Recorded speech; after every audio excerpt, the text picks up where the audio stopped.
Eh bien, salut tout le monde, comment allez-vous? Aujourd'hui, vendredi, mois de mai, déjà bien entamé. Qu'est-ce qu'on essaye? Mon collègue Dave, où je travaille actuellement, m'a parlé d'un pudding chômeur. Moi, j'en fais un à l'érable, mais dis-moi, Alain, je préfère mieux quand il n'y a pas de saveur d'érable à l'intérieur du pudding chômeur. Il dit, avant, j'avais une recette, là, c'était facile, je cliquais là, sur Internet, puis je voyais l'image, je savais que c'était ce pudding-là au chômeur que j'adorais. Puis là, ben, l'image a disparu des internets. Alors, j'ai fait quelques recherches de pudding chômeur traditionnel. J'ai trouvé deux, trois modèles de pudding chômeur sans sirop d'érable. Fait que je vais tenter l'expérience. Je vais faire une recette simple en ce moment. Si c'est un succès, je la referai en double, parce que c'est des recettes que vous pouvez facilement doubler ou tripler si vous attendez beaucoup de monde. Alors, je vais faire une première essai. Euh, Puis on va voir qu'est-ce que ça donne. Sinon, j'en ferai une deuxième au courant de la semaine à venir. Je ferai les petites modifications que j'ai besoin de faire pour que ce soit juste top notch à mon goût. Fait que on fait ça. Un, deux, trois, go. À nos fourneaux. Alors, je commence par confectionner le gâteau. Pour commencer, ça me demande une demi-tasse de sucre, un œuf. Fait que je l'ai monté mon mixeur du fouet. On va battre ça ensemble jusqu'à une belle consistance lisse et homogène. Voici ce que ça doit donner.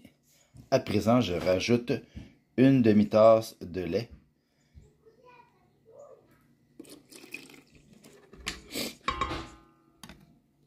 Et on mixe encore.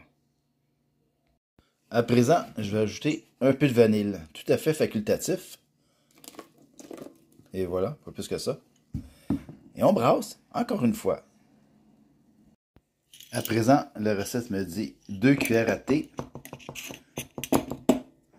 de poudre à pâte magique.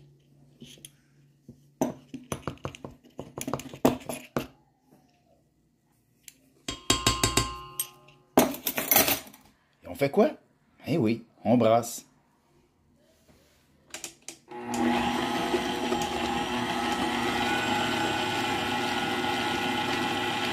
À présent, une tasse de farine.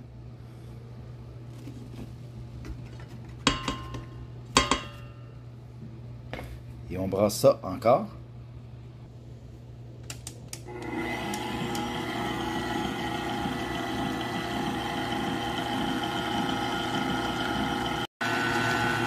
J'ai aussi ajouté une cuillère à table de beurre température pièce. Mon four est en préchauffage à 350 degrés Fahrenheit. La grille est au milieu du four. La recette nous dit ici, pour la sauce, 2 tasses de cassonade bien tassées. Après une tasse et demie d'eau. Ben moi, j'ai mis du lait et de la crème. Parce que moi, j'ai remis de la crème à cuisson 35%.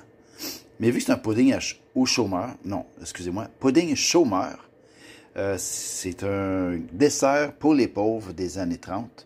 Alors, à cette époque-là, on utilisait de l'eau. Alors, si vous voulez faire cette recette, vous pouvez y aller, comme elle l'a dit, avec une tasse et demie d'eau. Alors, moi, j'ai mis une tasse et demie de lait et de crème. J'ai pris ce qui me restait au frigo. Et puis, j'ai ajouté 2 cuillères à thé ici de beurre. Et puis, une cuillère à thé de vanille. Alors, je vais mettre mon lait à l'intérieur de mon récipient. À l'aide du fouet ici, je vais amener ça à ébullition. Un coup, c'est à ébullition, je brasse ça pendant 2 minutes. Après, je retire du feu.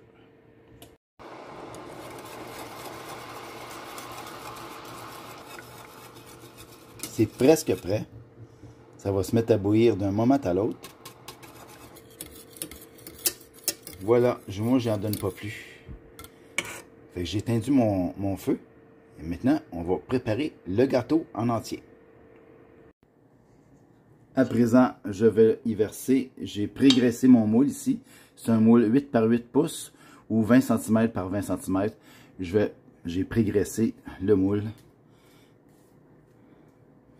Alors, je laisse tomber la pâte tout simplement.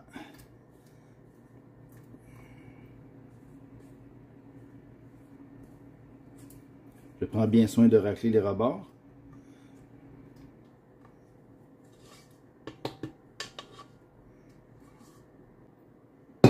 Voilà. C'est tout simple.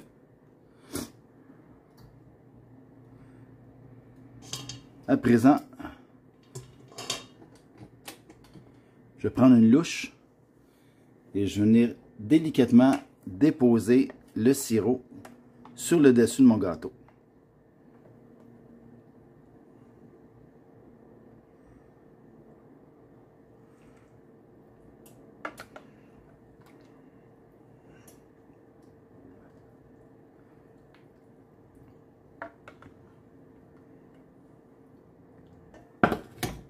Voilà, c'est terminé. Je vais mettre ça au four pour environ 35 à 40 minutes. Alors, on met ça au four, on se revoit tantôt. Voici, il est fraîchement sorti du four. On le laisse refroidir avant d'y goûter.